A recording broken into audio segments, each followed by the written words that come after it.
Chhattisgarh news update में स्वागत है दोस्तों। तो इस समय की बड़ी वारदात सामने आई है। कैरेक्टर पर शक था, पत्नी की चाकू से गला रेत कर हत्या, भाजी तोड़ने के बहाने ले गया और मार डाला, सालियों ने पकड़कर रस्सी से बांधा। छत्तीसगढ़ के बलौदाबाजार जिले में एक युवक ने अपनी पत्नी की हत्या कर दी।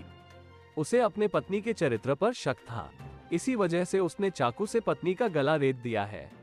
बताया गया है कि आरोपी अपनी पत्नी को भाजी तोड़ने के बहाने खेत ले गया था, वहीं उसने पूरी वारदात को अंजाम दिया है। मामला गिद्धपुरी थाना क्षेत्र का है। मल्दी निवासी राजेश चौहान 30 वर्ष की शादी जून महीने में ही गेत्रा निवासी ममता 24 वर्ष से हुई थी। शादी के 2 महीने बाद तक सब कुछ ठीक था।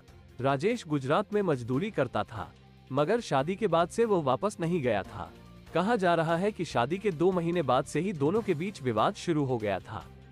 आए दिन राजेश से ममता से झगड़ा करता था, कई बार मारपीट कर चुका था। पता चला है कि आरोपी को पत्नी पर शक था कि उसका किसी और के साथ संबंध है। इस बात की जानकारी ममता ने अपने मायके वालों को दी थी, मगर मायके वालों की समझाइश के बाद वो अपनी पति के साथ ही गांव में रहती थी। इस बीच 15 दिन पहले ममता अपने मायके आ गई थी।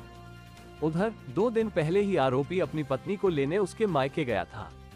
यहाँ 2 दिन तक दोनों साथ रहे, मगर शनिवार दोपहर को वो अपनी पत्नी को ये कहकर खेत की तरफ ले गया कि चलो हम खेत में भांजी तोड़ेंगे, लेकिन 2 घंटे बीत जाने के बाद भी दोनों वापस नहीं लौटे। इस बीच ममता के चीखने चिल्लाने की आवाज आई। ये सुनकर ममता की बहन मौके पर गई।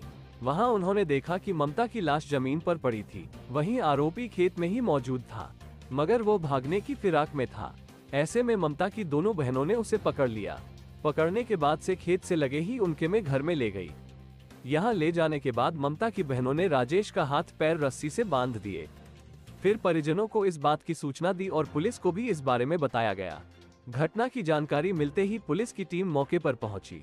इसके बाद आरोपी को हिरासत में ले लिया गया, मगर भागते वक्त आरोपी को चोटें आई थी, इसलिए उसे पलारी के अस्पताल में ले जाया गया था। वहीं पुलिस ने उससे पूछताछ की, मगर आरोपी अब तक ये कबूल नहीं कर रहा है कि उसने अपनी पत्नी की हत्या की है। वो बार बार पुलिस को गुमराह करने की कोशिश कर रहा है। ममता की बहनों ने बताया है कि आरोपी शराबी है। वो आए दिन ममता से झगड़ा करता था, उसे पीटता था, हमेशा कहता था कि वो उसे मार देगा।